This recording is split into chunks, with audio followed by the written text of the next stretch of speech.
Hi, I'm Crystal Carson, and we're here with Financial Buzz and Gene Simmons with Invictus. Invictus-MD.com.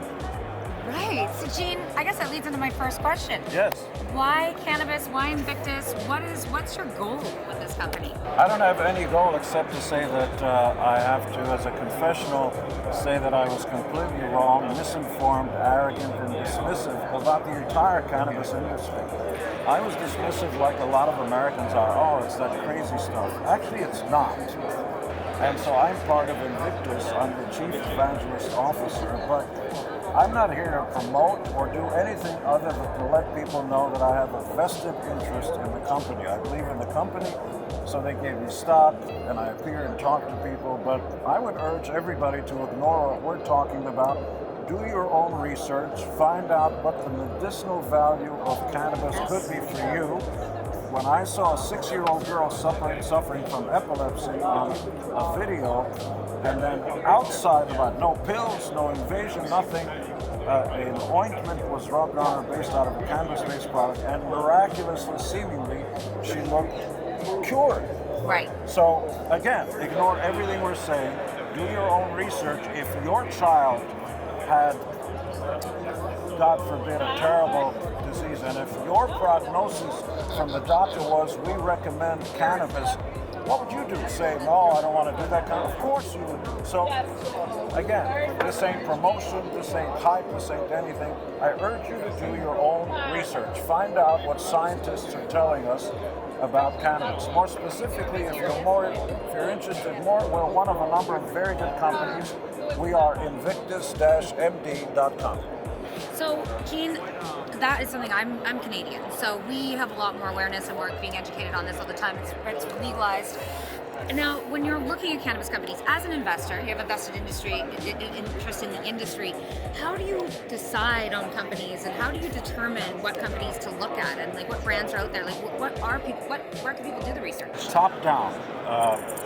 The Titanic was unsinkable, but with the wrong captain, you make wrong decisions, and the whole thing goes down. Top down.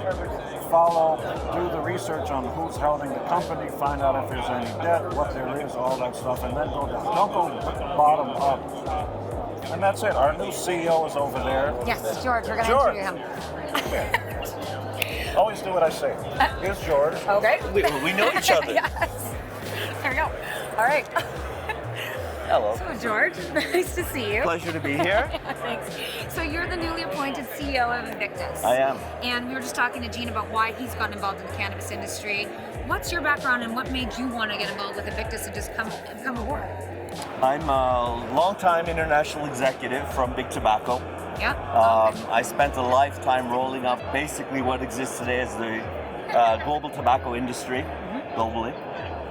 And a big part of that was to grow responsibly, to build operations in a way where we become the consumer's friend and take the governments along the way in a very responsible fashion. So that's what I hope and we'll be bringing to Invictus going forward. Got it. So what is next for Invictus? Like, what is your big picture strategy? What makes you different than other cannabis companies?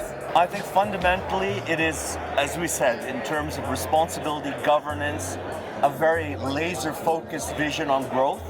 We have an incredible brand strategy, portfolio strategy, and growth plans internationally. What we're missing right now and what we're solving short-term is this, and that's the supply side. Got it. Yes. And that's growing the best product for the consumer in a specific quantity where we can actually actualize our vision. Right. So that's it. And that was what you're saying is that, we're dealing with the supply-demand imbalance today. Absolutely. In Canada. And having that consistency and making sure that the consumer isn't let down or goes somewhere else because they can't consistently have your product. And that's where I said responsibly, it's a little bit of a balancing act, keeping all the partners in line, fulfilling what the consumer wants, but doing it in such a way in a very tight market condition. So hopefully that's a 2018, 2019 issue, and then we're off to the races by 20. That's exciting. Well, we're excited to talk to you in 2019. Excellent. Thanks so much. Great, Crystal. Thank you.